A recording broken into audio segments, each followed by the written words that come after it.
What's going on YouTube? It's Rashawn here from Team ATC. We're going to be doing a deck profile for what I'm calling the trapless GearGia deck. I know a lot of people have said that the GearGia deck is not a good deck right now. Actually, people are saying that the deck is really trash right now. And because of some of the matchups may not be as favorable, you know, right now with the fire deck going around and the water deck. But everyone forgets that Machinas and machine decks in general, be it GearGias or gadgets, Machina gadgets, you can play this card right here, Machina Fortress, and he's a great card. I don't know why, honestly, he's still at 3, but you know, if they go to pop it with a heavy infantry, you're going to be able to look in their hand, discard a card from it. But the main part about that is you get to look in their hand. It's like a one-sided drag down. It's like a trap dust shoe. He's broken. It's broken. So you know, you can help mitigate a little bit of those bad matchups by playing Fortress. He's the boss monster in the deck. He's the powerhouse of the deck. So let's get into the deck profile. This deck is going to be playing 3 card D. Because you want to be able to get to your combos, you want to be able to draw cards. He is a machine, so you can ditch him with the Fortress to special summon the Fortress. He is also an Earth, just like most of the other monsters in the deck.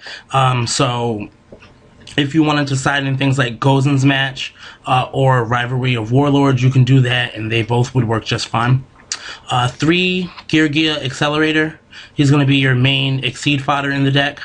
3 GearGia Armor. Armor is broken. There's no other word to describe him but broken. 1900 defense, 1100 attack. You can flip him back down. When he's flipped face up, you get a search. He's broken. Most decks can't deal with the first turn, you know, armor. They just can't get around it.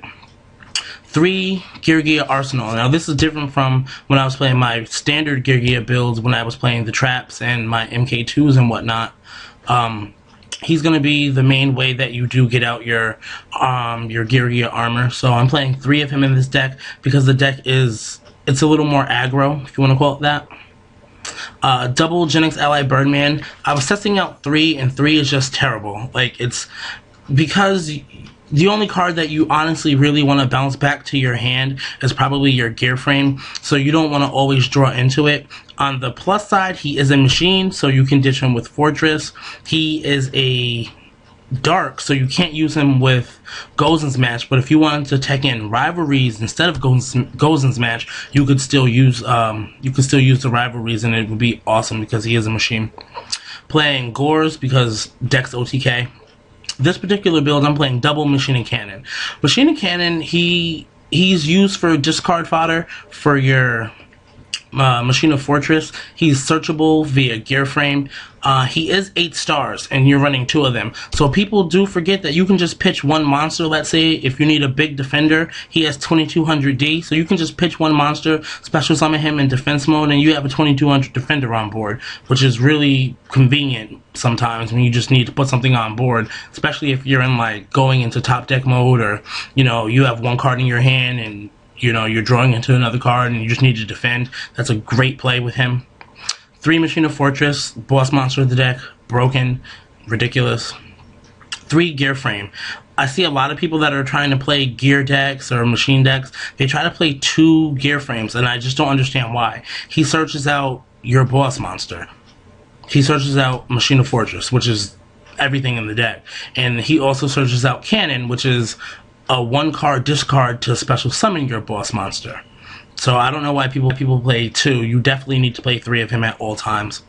I'm playing Exodus, the Ultimate Forbidden Lord. He's just here just to facilitate the Gustav Max plays combined with the double Tragodia that you're playing. I do have a build where I was playing Cyber Eletons, and that build is fun. But I just think right now with this particular build, playing the Exodus is just better because you know, the Cyber Eleton in this build, we're not running any light machines. The other deck was a lot different. It played Cyber Dragons, it played Gen X Neutrons, so you had light machines to actually use the Cyber Eleton effect. So I just feel like the Exodus in this particular build is just better. And the double drag is going to round up the monsters. It's 26 monsters. For the spells, we're playing the Book of Moon, Dark Hole, triple Forbidden Lance. Lance is great. It should be at 1 or maybe 2. You shouldn't be able to run 3, so I'm abusing this card as much as I possibly can because it could possibly get hit on the list. Heavy Storm, limited removal, another big machine card. A lot of machine decks don't play it. I don't know why. That's absolutely ridiculous. It's like it's almost like drawing Future Fusion and Chaos Dragons or you know, the card destruction in Dark Worlds. It's such a win more card that you have to play it. Monster Reborn, triple MST and 1 Night Beam. We don't like back rows in this deck. We don't want to deal with back rows. We want to destroy them at every conceivable moment. So we just play a lot of back row removal. Pot of Avarice, just to, you know, recycle your GearGia monsters or your Machina monsters back into the deck late game. Awesome clutch. Probably going to get banned in March, so let's abuse it while we can. I decided to play 1 Pot of Duality just to help mitigate. So if you were to get a bad hand, it's really hard to get a bad hand because you can either open armor or you can open fortress or gear armor, or you can open gear frame, which is 6 cards out of your deck that you have awesome plays. So you can duality into, let's say, an armor or duality into a gear frame, just to help the plays get moving. And I'm closing up the deck, the 41st card. I'm playing a Treacherous Trap Hole. I've been tinkering with if I was going to leave the deck at 40 or if I was going to play the Treacherous Trap Hole and bring it at to 41. I like the Treacherous Trap Hole. I like it. It surprises people that don't expect something like that in this type of deck. I don't think I've seen anybody else with a trapless GearGia deck. So yeah, let's get into the side deck. Side deck, we play Trip Fossil Dyna. Fossil Dyna, it shuts down so many decks in the meta right now. It's like ridiculous. It completely obliterates windups if you can protect him. So he's shutting down windups, water. They can't do anything really about him unless they have like a spike and an infantry first turn, or maybe even an undone. I'm tinkering with him. I'm not sure because he does only have 12, so I might have to adjust the side deck a little bit. But you are running triple Lance in the deck and Book of Moon, so you do have some ways already built into your main board that can help, you know, keep him on the field for a couple of turns. Your Thunder King, because he shuts down the whole meta right now. He's an awesome card. Triple Dimensional Fissure. Dimensional Fissure is pretty much for the water matchup, because they can't do anything with Dimensional Fissure on the field. It just shuts the water matchup down. Triple Forbidden Chalice. Because I'm not playing Effect Failure or any effect stopping cards in the main board, I decided to side Forbidden Chalice just because it's a way that, you know, if they try to attack into your Fossil Dyna, you can damage step this card, have him gain 400. Or, you know, if you're playing against, let's say, windups, and you don't get a Fossil Dyna, you know, this is just a way to stop them from shock locking you, or to help try to prevent against them shock locking you. Triple Royal Decree. This is just for those rogue matchups, heroes, anything that's heavily, you know, reliant on back rows. Dino Rabbit. This card puts so much work in against Dino Rabbit. And I don't know.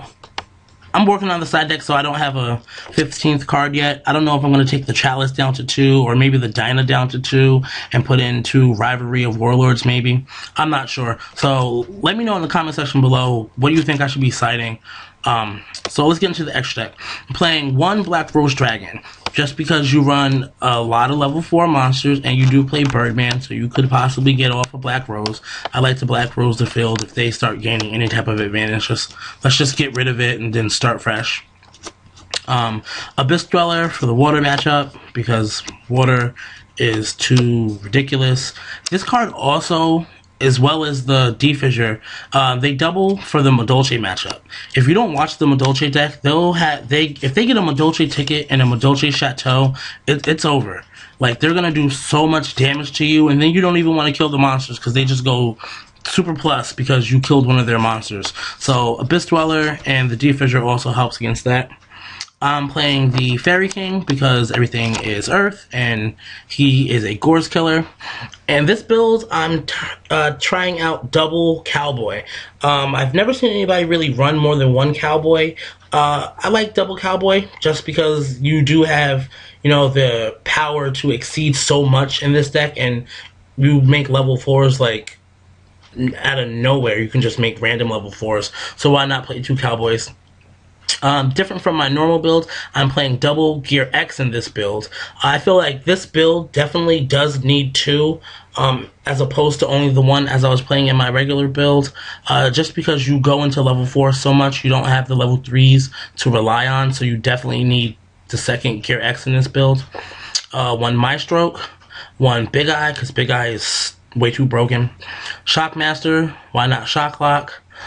Utopia, Black Ship of Corn, Photon Popular Operative, Steel Swarm Roach, and the Gustav Max. So one of the plays that I do like to make in the deck, guys, I like to go summon Gear Frame and search out my fortress, and the next turn, if I had a Birdman in hand, I'll bounce back the Gear Frame for the Birdman effect, special summon the Birdman, and then bring out the Gear Frame again, and then get another search off of it, just to help, you know, just search more. It's a really broken combo, because then you've set up and you have 2 fortresses in your hand. It's like an auto fortress on the field pretty much, and it's just a really good play. That also sets up your play for your Black Rose play, because he's level 4 and Birdman is level 3. Dropping Tragodia in this deck is great, because you can, until you're ready to go off with a bunch of power, you know, you have the Cards to help keep your hand up. You have the 1 pot of duality just to keep your hand up. You know, you're not losing advantage off of those cards. So you can definitely summon a Tragodia and keep him at, you know, 3,000 for a considerable amount of time. And a lot of things that people don't realize when you're playing these type of trapless decks, if you get a Tragodia out on somebody, you gotta beat face with that Tragodia or that Gores. You gotta beat face until they can't take it anymore. And when they get rid of it, then you can go off with your power play. And hopefully by that time, I mean, if you've been conserving your resources the whole game, you should have like 5-6 cards in your hand, and you should be able to make a nice push that turn. And because you can drop multiple fortresses with this deck, you can easily OTK. You can easily OTK. So that's why we're playing the trio of them. I really wish Tragodia would go up to 3. But yeah, that's the deck, guys. Let me know in the comment section below what you think of the deck. Try it out. I've been playing it on Duel Network. I haven't lost a game with it yet. It is amazing. I love it. So yeah, try it out. Let me know what you think in the comment section below. This is Trapless GearGia, guys.